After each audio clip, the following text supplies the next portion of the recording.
This episode of Locked On Lightning, we're continuing our player reviews, and today we're taking a look at Erik Cernak's season. All that coming up and more on Locked On Lightning.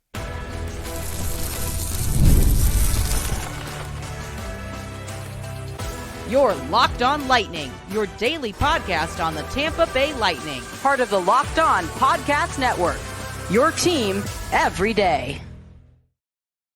And welcome to another episode of Locked On Lightning, part of the Locked On Podcast Network, your team every day. I'm your host, Adam Danker. Thank you for joining me on this episode of Locked On Lightning. Just a reminder, today's episode is brought to you by FanDuel. Make every moment more right now. New customers get $150 in bonus bets with any winning $5 bet. That's $150 with any winning $5 bet. Visit FanDuel.com/LockedOn to get started. On this episode of Locked On Lightning, we're continuing our player reviews, taking a look back on the seasons of basically every player on this team, except for maybe a few. We'll get into that a little later on as we get up to those players. But today we're talking about Erik Cernak. We're talking about, it was his season a disappointment? How long could we see him in Tampa for the future, foreseeable future, as well as, of course, how we always end these reviews, our expectations for next season. Before we grab any of those topics, I just want to humbly ask you to go ahead and subscribe to the podcast. Give us a follow wherever podcasts are distributed in audio form. We're also available on YouTube, so go ahead and subscribe to our channel there. So we've talked about it quite a bit on this podcast. I mean, it's these player reviews they're just kind of, the best way to say it, they're kind of the closing statements of basically everything that we have been talking about on this show for the entirety of this 2023-24 season. And so that's why if you watch these or listen to these, whatever platform you choose to take in the information, you'll be hearing a lot of the same things that you've been hearing all season if you've been with us for the entirety of the season. If you're just joining us for the first time this offseason, welcome. And you'll be able to kind of hear the summary of basically everything, like I said, that has been said about these players. With Erik Cernak, it's one of those things where we have been disappointed all year by his play. And not just this season, but really last season, ever since Ryan McDonagh was traded to Nashville. And the thing with Erik Cernak that always kind of upsets me is he's a very one-dimensional player, which means that he only really has one part of his game to really excel at in order for us to sit here and determine whether or not he was good and performed well. And that part of his game is defense. And I will say that this season has, yes, very well been a disappointment. And what we'll talk about over the course of this podcast, this episode, is, was it really all on him? And my answer to that is, I will say 75%. Because whether Cernak signed up for it or not, when Ryan McDonagh was traded to Nashville, and these two will always be kind of intertwined in Tampa Bay Lightning history, because you can't talk about one without talking about the other, because Ryan McDonagh, when he was in Tampa Bay, he was the guy on defense. He was the defensive anchor. Yes, you have Victor Hedman, who is otherworldly, or was otherworldly at one point, was a Norris Trophy winner. Yes, all of that great stuff. But he had Ryan McDonagh. He had a guy who was able to kind of just be that lockdown defenseman to really do all the nitty-gritty stuff. And yes, he missed a lot of time. That's usually what those guys do. They unfortunately get hurt a lot because they block shots. They take hard hits. They dish out hard hits. They do all the stuff that not a lot of players around the league are willing to do on a normal basis. You really only see those guys do that stuff during the playoffs. These guys, they do it for 82 games plus.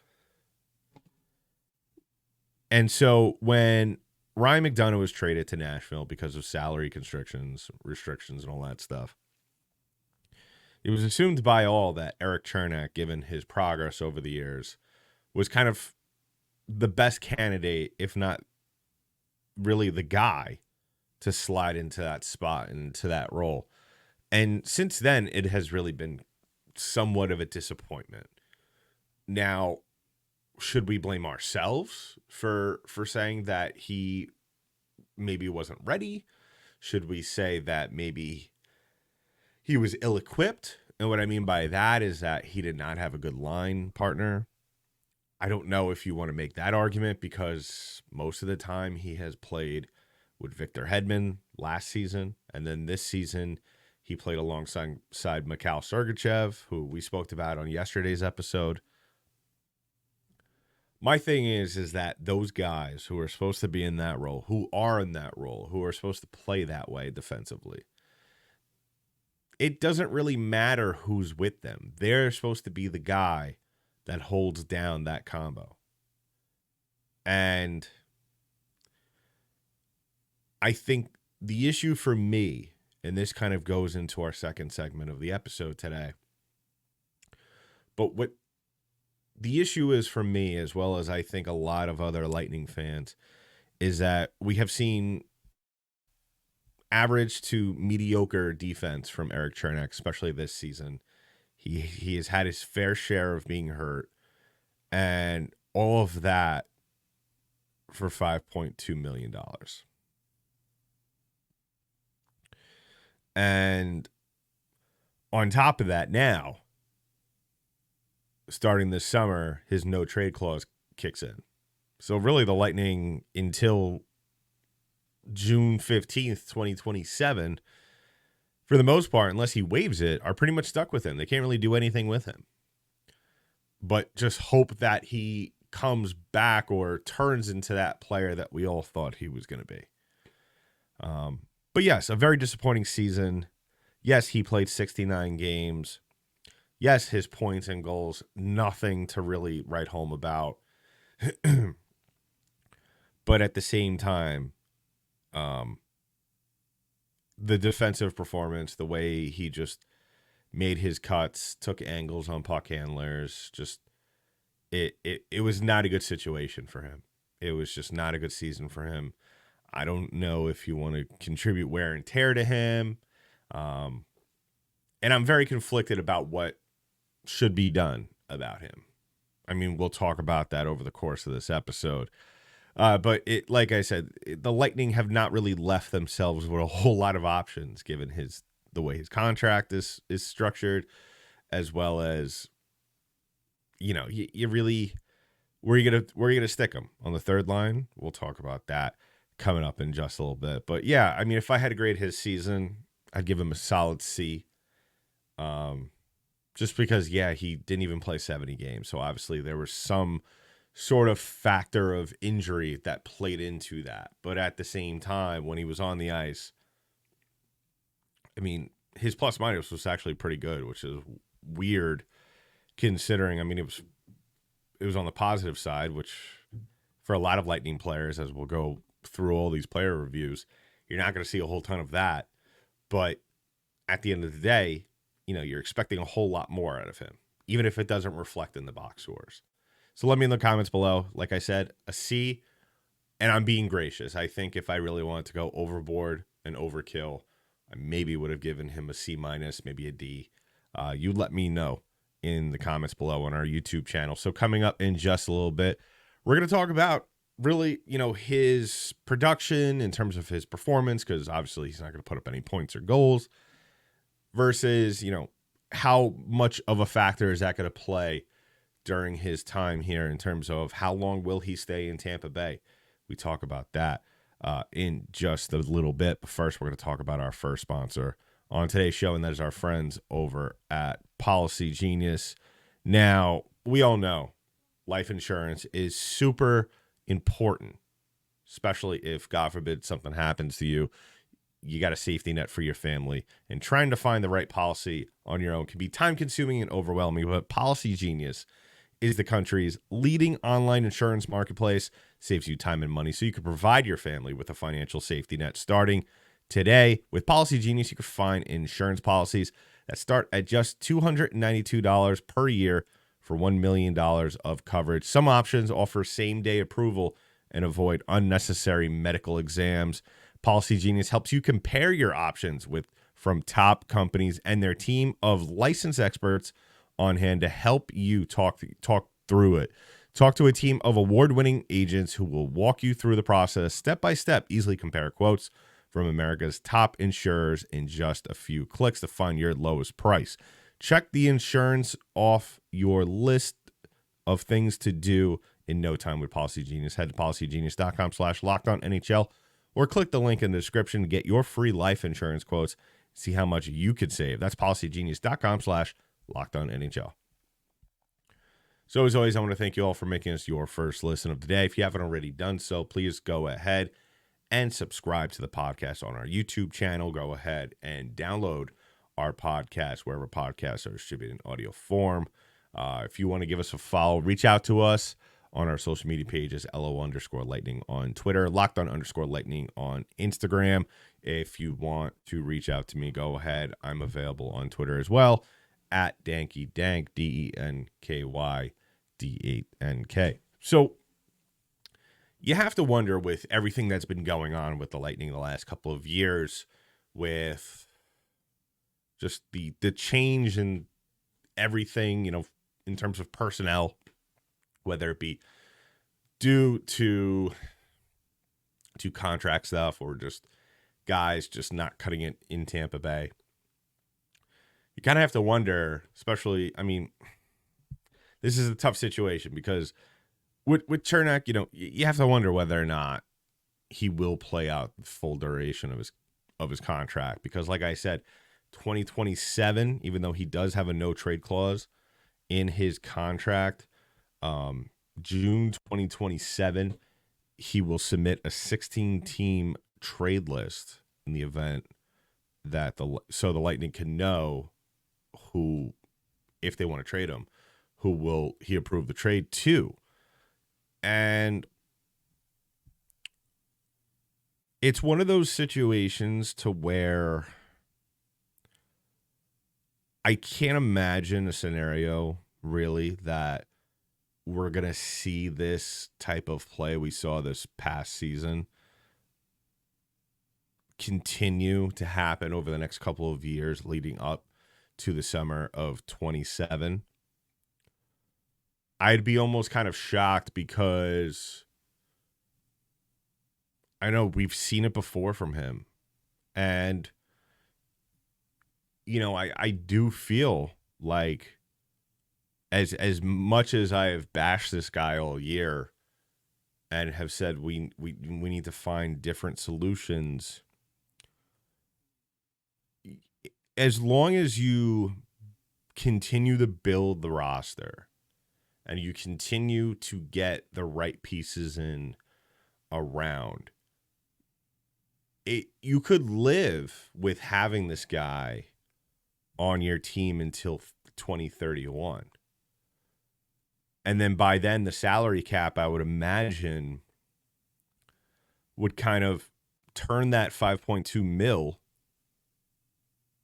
into kind of what we see today with a contract that is worth about maybe 2.5. Just because it's going to continue to rise. And I think that it would only make, in terms of where to use him, because that's the other kind of factor in all of this that I try to consider when I'm talking about players is really, are these guys being utilized the right way? It's not always on the player themselves. It could be on the coach. It could be on the assistant coaches. It's been very well documented on social media among the Lightning fans how Jeff Blashill is the one to blame for all of, the defensive stuff that transpired this year. I'm inclined to say at the end of the day, the buck stops with Cooper. So really, listen, if your assistant coach isn't doing the right thing, you need to step up and say, listen, we need to figure this out, or we need to make some changes. I think right now at this point, if we're going to continue to see this type of play, and I know it's a very pathetic thing to say, but even going into next year to start things off, to kind of say, hey, let's start from square one and also get you some confidence. Also, if the Lightning, make the right moves in the offseason, according to my Armchair GM episode, if you haven't caught that, go ahead. You could live with having Erik Cernak on your third line. And because, listen, as much as we could all sit here and get upset and pissed and say, you got to trade him, he's being detrimental to the team. That $5.2 million is really just, he's not worth it for the amount of games. And you're absolutely right. The contract is ridiculous. It was just one of those things that was given to him in 2022, where it was just, I don't know. Julian Brees-Boss has not really done a phenomenal job with giving players the right amount of money. Like, I get it. Like, you want to lock guys up and just move forward, but contracts like this, giving a guy $5.2 million a year for 8 years when you're barely hanging on in the cap is kind of irresponsible. But I think having him on that third line to play next year, I think would be very beneficial, not only to him, but Lilleberg. If you listened, I mean, I've really been talking about him almost every other week here on the podcast since the season ended. But I was very impressed by Emil Lilleberg. I thought, it's one of the more satisfying things to see. We saw it with Cernak. To really see a defenseman kind of just grow up.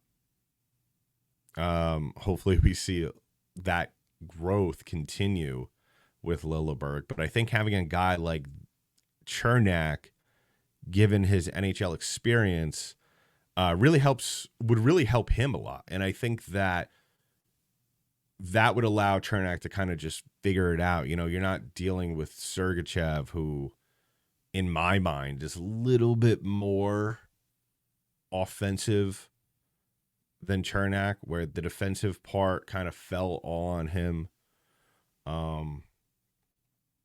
Third line, there's really not a lot of pressure there. Really the pressure lies on 1 and 2. But yeah, as much as I want to sit here and yell and shout and say we need to get rid of him, the guy is still very much in the prime, if not has yet to hit the prime of his NHL career, given the fact that he is 20. He's going to be 27 by the end of May. So the guy still, yes, for what he plays, how he plays, might at times look like he's 32, but really still very much a young player by NHL as well as life standards. But I think that, I think really at the end of the day, you're kind of stuck with him. I know that's a bad way of putting it, but that's really the reality of the situation. Even if the Lightning wanted to move him,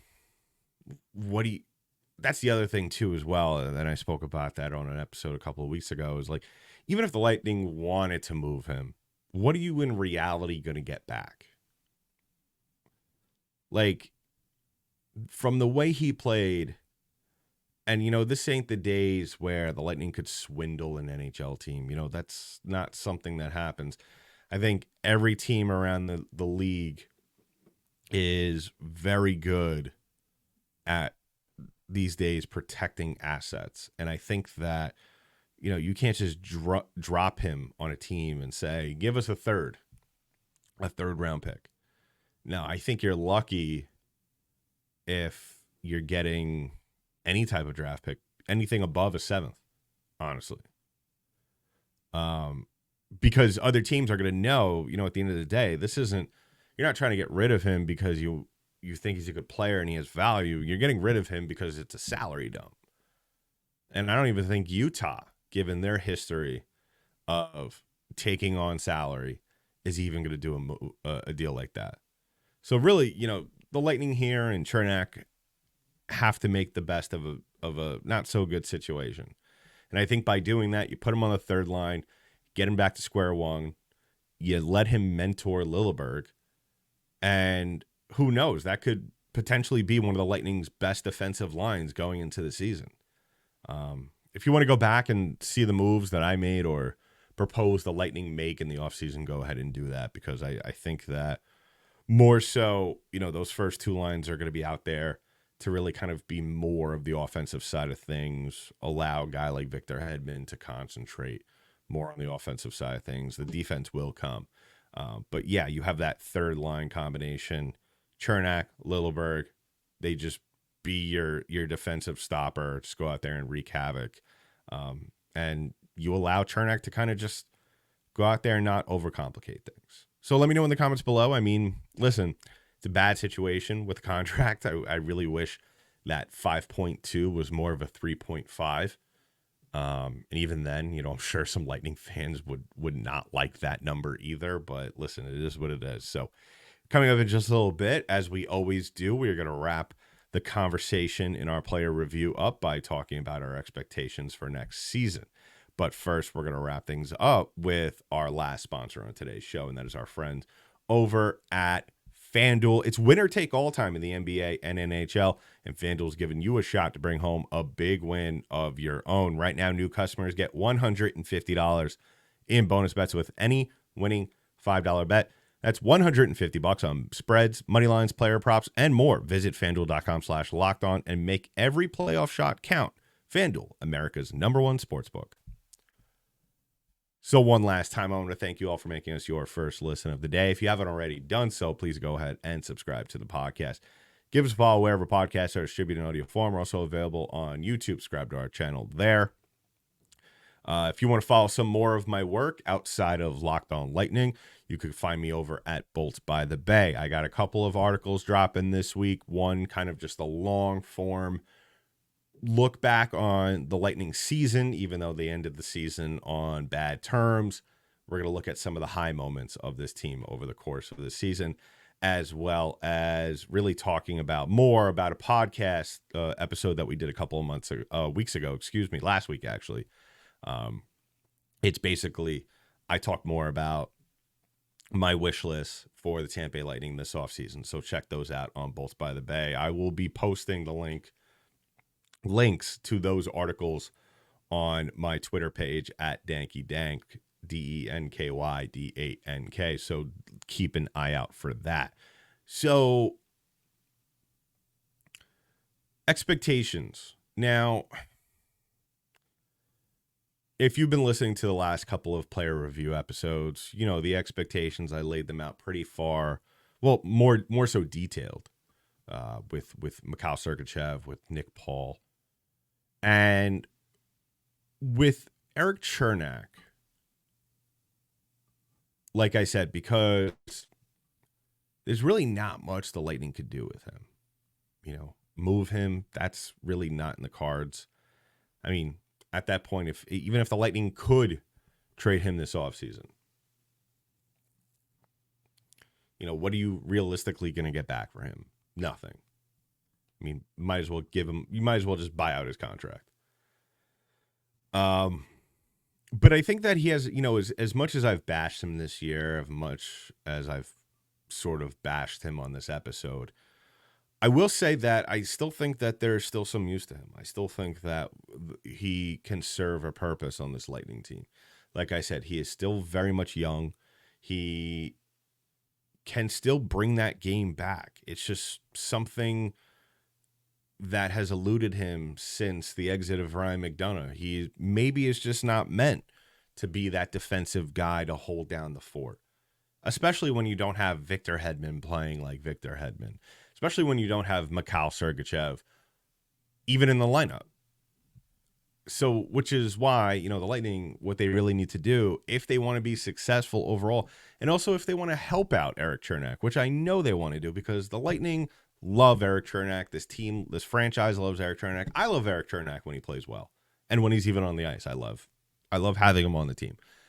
It's just, like I said, the disappointment has been really, really high from me, as well as I'm sure other Lightning fans. Also compound it with the fact that, his contract isn't exactly team friendly at the moment. But I think that, like I said, and I will reiterate, you put him on the third line with Emil Lilleberg and you just let them wreak havoc. Just be the Bash Brothers. And I think that my expectations for the season are just plain and simple for Erik Cernak. If Cernak is somehow a closet listener of Locked On Lightning and is listening to this right now, my message to him would be right now, if he's listening or if he's watching this on YouTube, just go out there and play hockey, bud. Okay? Don't try to overcomplicate it. Just go out there, play your game, and take care of yourself, man. I mean, I know you do. I know he does. I know he's just like every guy on this team is a hard worker in the weight room and off the ice and tries to get their self right. But, just maybe he's got to change his game a little bit, Maybe figure out a way to contribute by not putting your body on the line as much. There are defensemen around the league that take a beating on a nightly basis and are able to play close to 80 games. And we really need to see that from Cernak, especially this season. Because we don't know what the hell is going to happen in the offseason. We don't know what Julian Brees-Boss is going to pull out of his sleeve in free agency or at the draft or whatever the case may be, what trades he may make. Who knows? And I just hope that, like I've stated, it's not all on Cernak, but he needs to pull his weight. And I think he's aware of that. And my expectations are just, just go out there and don't be a goon, because that's not your game. Just go out there and play physical and stay healthy. And I think that's all we could really ask from him. So let me know in the comments below. I think tomorrow we're going to do Anthony Cirelli. We're going to probably put up 3 more episodes to end the week. I'm thinking Anthony Cirelli tomorrow. Probably I want to do Darren Radish. I want to get all the supporting, I wouldn't say supporting cast, that's not right. But the less bigger name guys out of the way, so we could wrap it up with, Hedman, Stamkos, Cooch, Vazzy, Point. Those guys. I think we'll do Cirelli tomorrow, and then we'll probably drop 2 episodes on Friday. So keep an eye out for that. If you're listening to us on an app-based platform, go ahead and hit that notification bell. So as soon as the newest episode drops, you'll be notified. You'll be able to either download it or watch it on YouTube or an audio platform. Cirelli, Radish, and the last one for the week, I will probably say, let's do Brandon Hagel. Let's get a forward in there. So let's get another forward in there. So Cirelli, Radish, and Hagel. So Cirelli tomorrow. So keep an eye out for that. But in the meantime, that's been it for this episode of Locked On Lightning, part of the Locked On Podcast Network. I'm your host, Adam Danker. I'll talk to you in the next one.